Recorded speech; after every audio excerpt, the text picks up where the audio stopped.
Wednesday Season 2 recently returned to our screens with the first 4 episodes, which made up Season 2 Part 1. Following the ending, with Wednesday being thrown out of the window by Tyler, her fate being unknown, Tyler going on the run, along with Slurp also causing a lot of damage, the next 4 episodes look like they're going to be even more eventful than the first 4 that we were given. Following the ending, there was a teaser trailer that was given to us which showed some of the events that we can expect to see when the show returns next month.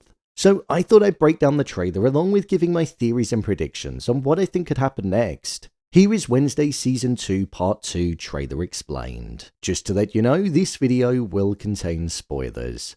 So the trailer opened up with us seeing the state that Wednesday was in following her being picked up by the ambulance that arrived during the closing moments of Season 2 Part 1 after Tyler threw her out of the window.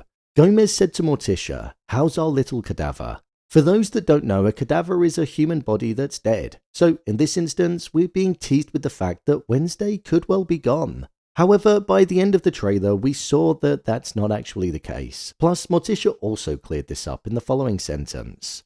Morticia responded and said, "Still stuck in her coma. It's the vacation she always dreamed of." What's interesting about this is that it shows that Morticia and Gomez aren't actually afraid for the welfare of Wednesday, and they're leaning into the darkness that's at the heart of the Addams family. To be honest, if death came for Wednesday, she'd probably be able to scare it away. Morticia and Gomez both looked proud of her in that moment, and Thing was also with her as well. And then, from there, the music changed and the tension was upped, showing that whilst Wednesday was absent, Jericho and Nevermore was going to be plagued with danger around every corner, especially with the patients at Willow Hill now being released. The first scene that we saw was from a masquerade ball that Miss Capri and the group of outcasts were playing for. This is the very group that Miss Capri wanted Wednesday to originally play in, plus she did also decline the option of being a part of that group as well. The whole premise of a masquerade ball and identities being hidden is something that I think will play into the story. We know that Tyler is after Enid, so I wonder if he could potentially attend with a mask over his face and use that as his opportunity to get closer to her. Or on the other side, Augustus Stonehurst's daughter Judy was revealed to be the Avian in Season 2 Part 1, and she was concealing her identity for the entirety of the first 4 episodes when she was the stalker, so she might be able to blend in under the cover of anonymity. Following this, we saw Enid transforming into a werewolf, so one would have to presume that it's a full moon out, and that's why she was transforming. That and the fact that she might not have her abilities completely under control. She was hiding her hand whilst in her room, and then we saw her running off in full werewolf mode into the park. The voiceover for the next part of the trailer contained the dialogue, "I've always believed to be haunted is a choice, but what we are really haunted by is our past."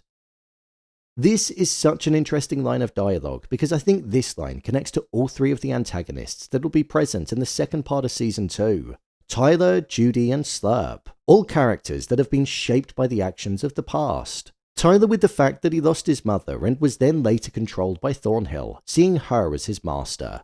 Judy in the sense that she wasn't treated right by her father and was seen more as an experiment, and then Slurp, in the sense that he was this gifted mind and it was that very ambition that caused him to die.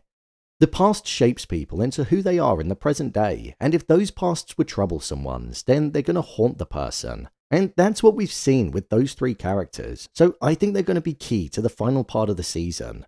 Following this, there was this Pilgrim World celebration that was taking place in Jericho, and everybody's identity was covered by the fact that they were in fancy dress. This was why Slurp was able to walk around so freely. However, the difference in Slurp from Part 2 to Part 1 is that he looked so much more human, as if the consuming of the people is bringing him back to his human form and allowing him to resemble the person that he used to be. He was no longer that dead-looking zombie without a brain. Alongside this, there was a shot of Tyler hiding down in the sewers, as he was most likely hiding from the authorities. The shot implied that somebody came to see him and knew where he was. I'm presuming this is Judy. She's a stalker, so she's able to track people down and her birds give her all of the sight that she needs. So with her most likely wanting to find Wednesday and make her pay for the ruining of her test, which was Lois, and also the releasing of everybody that was contained, I think she's going to work with Tyler in order to get that revenge. After all, this would kind of be like a new test for her as well. There was a shot of Tyler amongst people and he had a hood over his head, so I'm presuming this is at the Pilgrim World celebration, or at least the night of it, because the attire that he was wearing would definitely blend in with that. There was also a shot of Principal Dort at the end of the line of dialogue where the haunted by the past was being spoken about, which to me shows that he's definitely up to something sinister. And I reckon it could be to do with the money that he asked Bianca to get Morticia to receive from her mother. Maybe he owes some money, or maybe he is actually a criminal himself and is looking to pocket some of the cash. There was also a shot of the skull tree being run towards and the same clock tower that it looked like Slurp was originally killed in having an explosion, similar to what it was like when he was originally working up there before he died. So I wonder if he's going to meet the same fate as what he once did, and that could be the only way to destroy him. As of right now, he's indestructible and can't be killed. So I'm presuming Pugsley and the others are going to have to find a way to stop him, because if they don't, he's just going to continue eating people and getting stronger. There was also a shot of him opening up graves and coffins, so I'm presuming he's almost going to be recruiting this army of the undead. Maybe he's going to have the ability to bring them back to life. After this, there was then an epic scene which had Tyler in his form as the Hyde, and he was standing face to face with Enid as she was holding a sword, making it look like they were about to embark into battle. We know for a fact that Tyler wants to make Enid pay for him being locked up at the end of season 1. He even said to Wednesday to say hello to her for him and that he'd get her eventually. So I do think that this final part of the season is going to be building towards a battle taking place between the both of them. Her gravestone was there in the vision that Wednesday had, and it was all said to be Wednesday's fault. Wednesday's fault because she triggered the chain of events that essentially led to Tyler being freed. So I wonder if Wednesday is going to be able to prevent Enid from being killed by Tyler. There was also a shot of Bianca using her siren abilities and powers on Grandmama Hester, and I'm going to imagine that the principal has put her up to using them on her.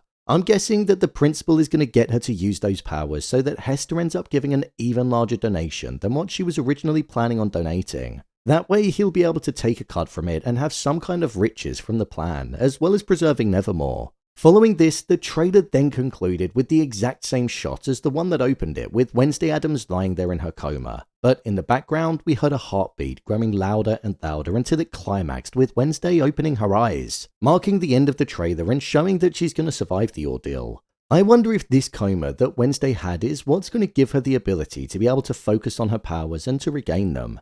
It was said that she overexhausted them in Season 2 Part 1. But with her being in a coma, she's been able to do absolutely nothing other than rest. So I feel like this might have given her the chance to have been able to strengthen and allow her to be prepared for the fight against Tyler and also Judy. The final battle is upon us, and the outcome has the life of Enid on the line, so it's going to be interesting to see exactly how it plays out. So, there you have it, Wednesday Season 2 Part 2 trailer explained. If you want to see Wednesday Season 2 Part 1 being broken down, then check the video below. What did you think of Season 2 Part 1? Share your thoughts in the comments. As always, thanks for tuning into the video and I'll see you in the next one.